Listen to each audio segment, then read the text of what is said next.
We prefer to go just AK, Automat, Kalashnikova. Nice and simple, just a two-letter designation. And they do later on, they being the Soviet Union, go back to a year designation as well. Hence, flashing forward, we get AK-74. But as long as we've just got letters in the 1950s, the first significant variation is going to be the AKS. And the S denotes a folding stock. I won't torture Russian speakers with my pronunciation, but the S denotes a folding stock. And the original AKS is the which is actually, this actually is a copy of a German design.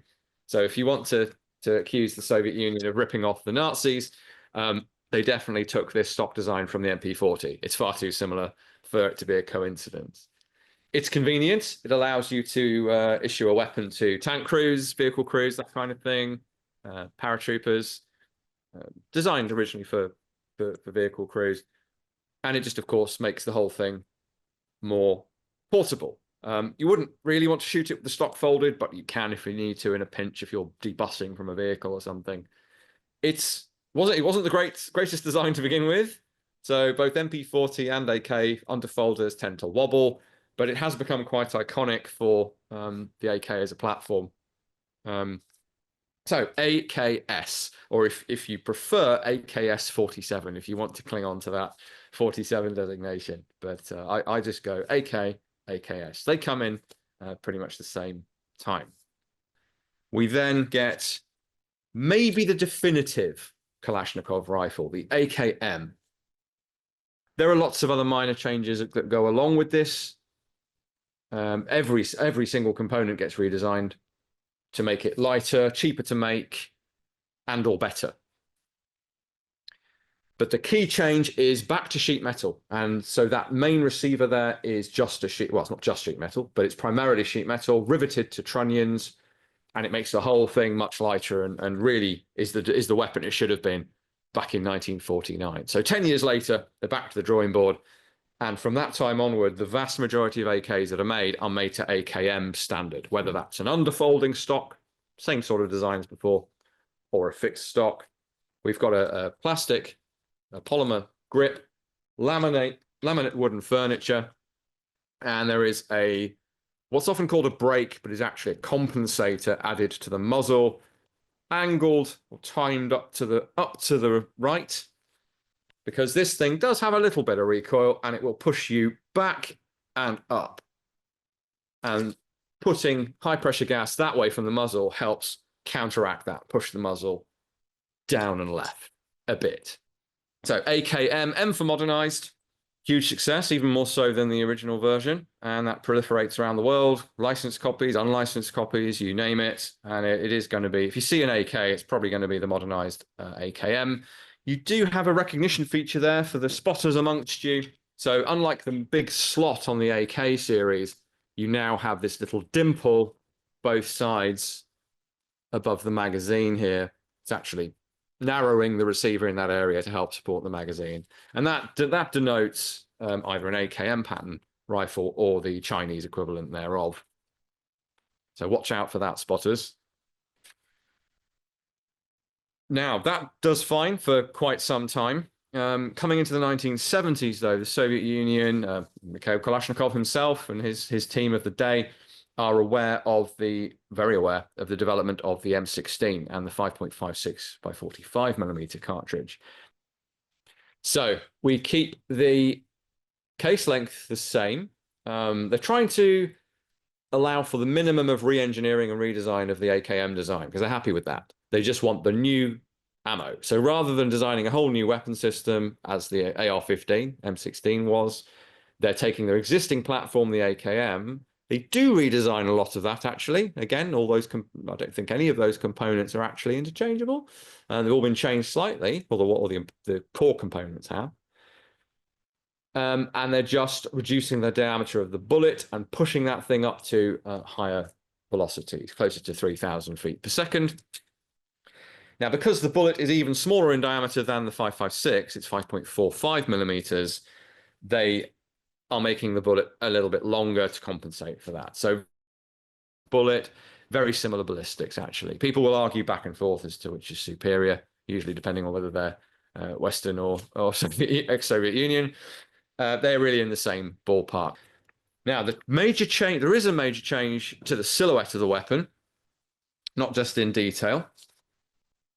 You can see it looks very, very similar to an AKM. But we come to the muzzle device, and that is radically different. So they're not content with that slanted compensator. They go for a combination compensator. That's what these holes in the top are, putting gas upward to deflect the muzzle down somewhat. They go for a brake. So a muzzle brake, like on the end of a Second World War onwards-ish tank gun with a chamber, or chambers, and that's pushing gas against the faces of the chambers to pull the whole weapon forward against the recoil of it coming backward. And it's incredibly effective. You really can fire at least short bursts really quite accurately out to sort of, well, 50 or 100 meters if you with a bit of practice. It works incredibly well. The downside is that it's sort of for Simpsons fans, it's sort of a loudener. It does make the weapon louder and more concussive, and doesn't do your mates hearing any favors at all. It also creates, so the enemy is going to potentially hear you from a little bit closer, a little bit further away, I should say. And it also makes a lot more flash. But this comes in 1974, hence AK-74. The system has changed again, and we've gone back to using years. So that's nice and straightforward.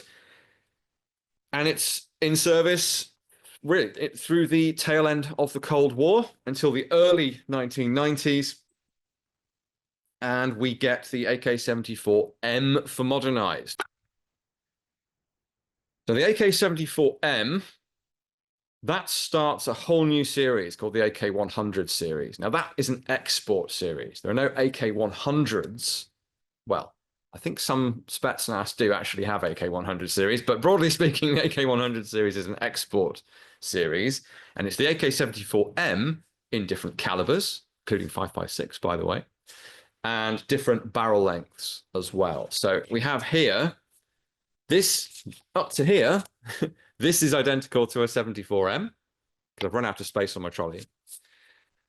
But this is the 105, AK-105. So the AK-74M comes in 93, 94, that sort of time, and gradually comes into service from that time onwards. In Russia, not in the other former component nations of the Soviet Union. This is why you see Ukrainian soldiers with more antiquated AK-74s. But this is a later export example with the medium length barrel. So this doesn't get a special letter suffix, like the some of you will know about the very short AK-74, the AKS, folding stock, 74U, short barrel. This isn't that. This is a medium-sized weapon, and anecdotally pretty popular with some Spetsnaz units because it is a bit more wieldy at close quarters, and it doesn't sacrifice as much velocity as the AKS-74U does. But it's not standard issue. It has been purchased by other nations. I mentioned the folding stock.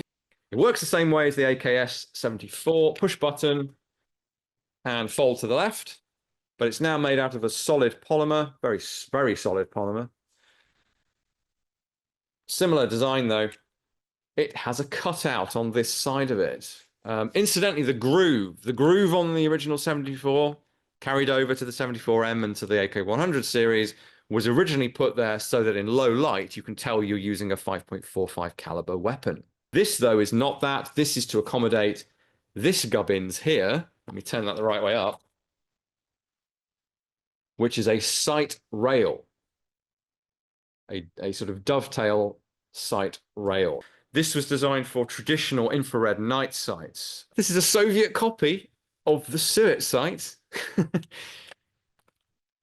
And it fits, slides on from the rear, and then we have a throw lever that we cinch down like that. Please excuse our labels there.